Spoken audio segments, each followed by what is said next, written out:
कमरे में एकदम सन्नाटा था। यहां तक कि घड़ी की टिक टिक की आवाज भी सुनाई दे रही थी। वो जो कीड़े होते हैं जो आवाज करते हैं, उनकी आवाज बाहर से बहुत तेज तेज आ रही थी।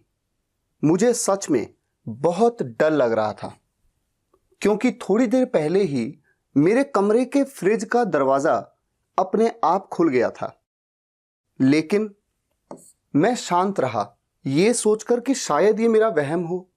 पर अगले ही पल ऐसा लगा जैसे मेरे दरवाजे के ठीक सामने बाहर कोई खड़ा है और कुछ चबा रहा है। आज की ट्रांसलेशन एक्सरसाइज में हम इस पैराग्राफ को ट्रांसलेट करने वाले हैं। हमेशा याद रखिए, जब भी आप हिंदी से इंग्लिश सीखते हैं तो ट्रांसलेशन एक बहुत इंपॉर्टेंट एक्सरसाइज है जो आपको रेगुलर बेसिस पे करनी चाहिए। हो सके तो डेली कम से कम एक पैराग्राफ को ट्रांसलेट करने की प्रैक्टिस आपको करनी चाहिए। तो आइए बिना टाइम वेस्ट किए शुरुआत करते हैं।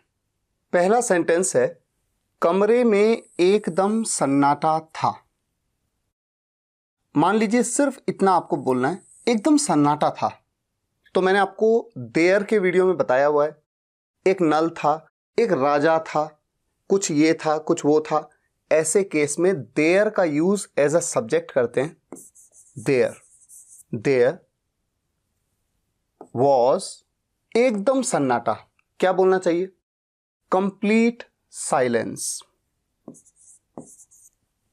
कहां पर था एकदम सन्नाटा? कमरे में, इन द रूम। अब एक चीज और, इस सेंटेंस को इस तरह से भी बोला जा सकता है, कंप्लीट साइलेंस की जगह अ पिन ड्रॉप साइलेंस। तो दो तरीके से बोल सकते हैं, there was complete silence in the room, या फिर there was a pin drop silence in the room. Pin drop का मतलब होता है बिल्कुल, एकदम, कंप्लीटली। ठीक है। नेक्स्ट, यहां तक कि घड़ी की टिक टिक की आवाज भी सुनाई दे रही थी। इस पैराग्राफ को हम, इस सेंटेंस को कैसे ट्रांसलेट किया जाए? यहां तक कि, इवन, यहां तक की के लिए कि यहां तक कि ऐसा हुआ, इवन घड़ी की टिक टिक की आवाज भी सुनाई दे रही थी। इसे बोलने का तरीका क्या हो सकता है? इवन द साउंड ऑफ टिक टिक। अब टिक टिक को इंग्लिश में क्या बोलेंगे? Ticking. Even the sound of ticking of the clock, सुनाई दे रही थी का मतलब सुनी जा सकती थी। इतना साइलेंस था कि टिक टिक की आवाज भी सुनी जा सकती थी। तो even the sound of ticking of the clock could be heard. Here मतलब होता है सुनना, उसकी third form heard, could be के साथ में। इसका मतलब पैसिव का फॉर्मेशन है। पैसिव वॉइस में पढ़ा है आपने। देखिए पॉइंट बहुत ही इंपॉर्टेंट है। यहां पर रहा था, रही थी, रहे थे आ रहा है, तो आपके मन में आ सकता है हियरिंग या कुछ इस तरह की बात। लेकिन अगर आप देखें तो सब्जेक्ट आपका यहां पर क्या बन रहा है? घड़ी की टिक टिक की आवाज सुनाई दे रही थी। तो ये जो घड़ी की टिक टिक की आवाज है, ये किसी काम को कर रही थी क्या? ये कुछ कर रहा है क्या? नहीं। इसीलिए इसे कंटिन्यूअस टेंस में नहीं समझा जाता, सेंस के हिसाब से सेंटेंस को बनाया जाता है। अब एक पॉइंट है, मान लीजिए कि मैं कुछ ऐसा कहूं, यहां तक कि मुझे घड़ी की टिक टिक की आवाज भी सुनाई दे रही थी। मैंने कह दिया मुझे सुनाई दे रही थी, तो यानी कि मैं सुन सकता था घड़ी की टिक टिक की आवाज भी, इतना सन्नाटा था। तो मैं सुन सकता था, मुझे सुनाई दे रही थी मतलब मैं सुन सकता था, टिक टिक की आवाज भी सुन सकता था मैं, इतना सन्नाटा था, मैं सुन सकता था। ऐसे में यहां पर लिख देता हूं, मैं इस तरह से बना सकता था, आई कुड हियर, मैं सुन सकता था the sound of the ticking of the clock. यही सेंस बनेगा ना अगर मैं ऐसा कहूं कि मुझे घड़ी की टिक टिक की आवाज सुनाई दे रही थी या मैं सुन सकता था। ठीक है। अब अगर मैं इसी सेंटेंस को पैसिव में बना लूं, तो जो इसका ऑब्जेक्टिव पार्ट है, the sound of the ticking of the clock could, और पैसिव में कुड के साथ बी लगता है, कुड बी और वर्ब की थर्ड फॉर्म हर्ड, तो वही तो सेंटेंस बना। और अगर मैं ऐसा कह रहा होता कि मुझे सुनाई दे रही थी, तो बाय मी, पैसिव वॉइस में सब्जेक्ट जो है वो बाय के साथ आ जाता, बाय मी। अब चूंकि मुझे मैंने बोला नहीं, इसलिए मैंने सेंटेंस में उसको रखा नहीं। तो कमरे में एकदम सन्नाटा था, यहां तक कि घड़ी की टिक टिक की आवाज भी सुनाई दे रही थी। इस बात को बोलने का यही तरीका है, there was complete silence in the room, even the sound of the ticking of the clock could be heard. अब हमारा जो अगला सेंटेंस है, वो जो कीड़े होते हैं जो आवाज करते हैं, उनकी आवाज बाहर से बहुत तेज तेज आ रही थी, इसे हमें बनाना है। तो क्या आ रही थी बाहर से तेज तेज? क्या चीज आ रही थी? आवाज आ रही थी। किसकी आवाज आ रही थी? उन कीड़ों की आवाज आ रही थी जो कि आवाज करते हैं। आपने कई बार अंधेरे में जब शांति होती है, सन्नाटा होता है रात के टाइम, तो जो कीड़े आवाज सी करते हैं, उस चीज को बताया गया। तो कैसे बनाया जाए? सब्जेक्ट क्या है? कौन आ रही थी बहुत तेज तेज? आवाज। तो मेरा जो मेन सब्जेक्ट है ना, आवाज है। अब किसकी आवाज? तो कीड़ों की आवाज। और उनके बारे में थोड़ा सा एडिशनल एक बात बता दी, जो आवाज करते हैं, यानी जो हल्ला सा करते हैं, नॉइस करते हैं। तो कैसे बनाया जाए इस सेंटेंस को? The sound of those insects,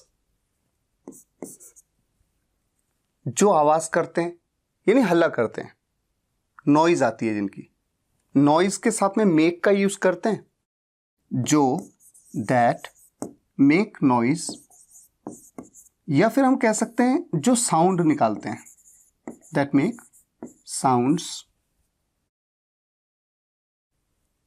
आ रही थी, बहुत तेज तेज आ रही थी, was coming very loudly from outside, बाहर से। अच्छा, एक चीज और है कि जो आवाज करते हैं, वो जो कीड़े, वो लिविंग बीइंग है ना, मतलब वो सजीव हैं।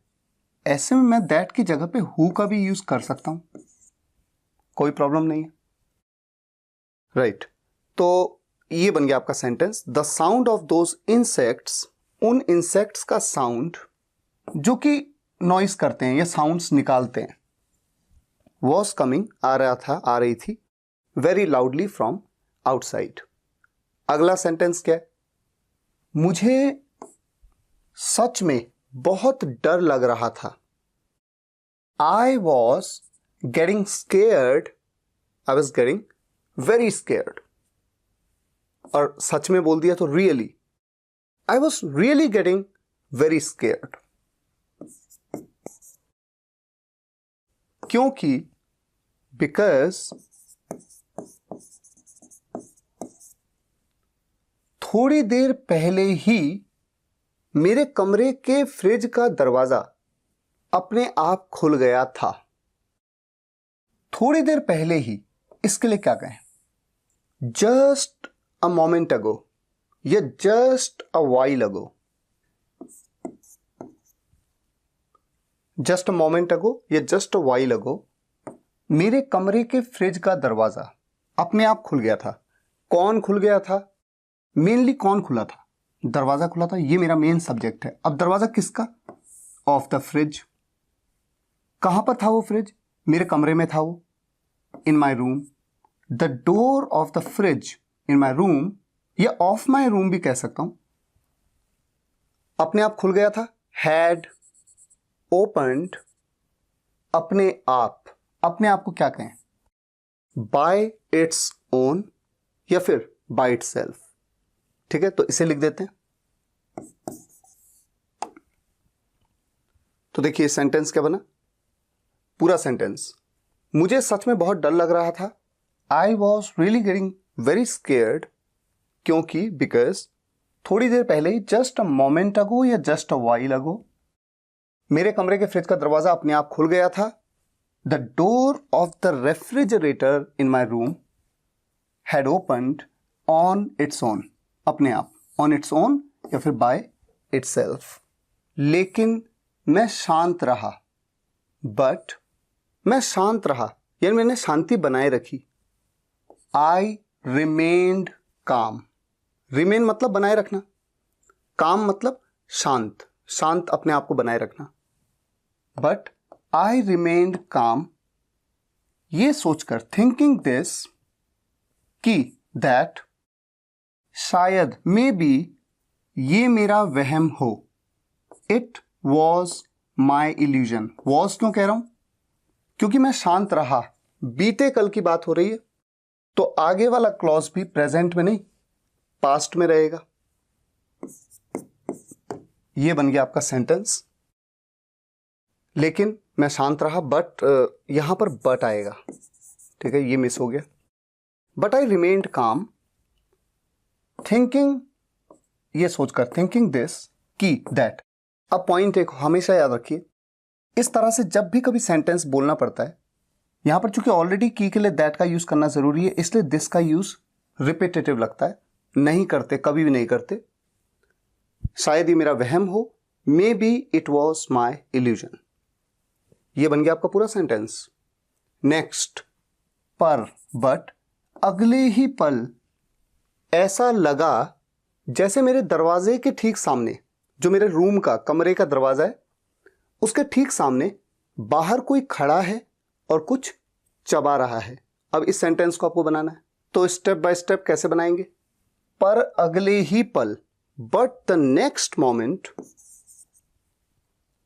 ऐसा लगा। ऐसा लगा को कई बार हमने बनाया है, इट सीम्ड। ऐसा लगा जैसे कि, या ऐसा लगा मानो या जैसे कि के लिए एज इफ या एज दो का यूज करते हैं। इट सीम्ड एज इफ, या फिर इफ की जगह दो। इट सीम्ड एज दो मेरे दरवाजे के ठीक सामने बाहर कोई खड़ा है। Someone is standing. अब यहां पर फिर से इज क्यों नहीं कहेंगे हम? क्योंकि ऐसा लगा, ये बीते कल की बात हो रही है, तो वॉज आ जाएगा। समवन वॉज स्टैंडिंग, सबसे पहले इसे लिख देते हैं, स्टेप बाय स्टेप आगे बढ़ते हैं। समवन वॉज स्टैंडिंग आउटसाइड, बाहर के लिए आउटसाइड कहेंगे, मेरे दरवाजे के ठीक सामने, right in front of my door. ठीक है ना, इस सेंटेंस बन गया आपका इतना। But the next moment it seemed as if someone was standing outside right in front of my door and chewing something. ये बन गया आपका पूरा सेंटेंस। हमेशा ध्यान रखिए, इसे क्या बोलते हैं? Chewing, chewing. ठीक है ना। अब ये जो पूरा पैराग्राफ है, कैसे हमने इसको बनाया देख लेते हैं। ये देखिए, पूरा पैराग्राफ आपके सामने है, इसका आप स्क्रीनशॉट ले सकते हैं और इन फ्यूचर जब भी प्रैक्टिस करनी हो, पूरे पैराग्राफ को पकड़िए, खुद ट्रांसलेट करने की कोशिश करिए और फिर इसे देखिए कि कैसे एक्चुअल में मैंने वीडियो में इसे बनाया था। तो फिलहाल आज के लिए यहीं तक, और इसी तरह से आपको अलग अलग पैराग्राफ्स को डेली बेसिस पे ट्रांसलेट करने की प्रैक्टिस करनी चाहिए। इससे आपकी राइटिंग और स्पीकिंग दोनों स्किल्स इंप्रूव होंगी। तो आज के इस वीडियो में यहीं तक, मिलते हैं नेक्स्ट वीडियो लेक्चर में। अगर आपको ये वीडियो पसंद आया हो, वीडियो को लाइक और शेयर जरूर करिएगा, कमेंट्स में बताइएगा कैसा लगा। मिलते हैं नेक्स्ट वीडियो लेक्चर में, तब तक के लिए टेक केयर, गुड बाय।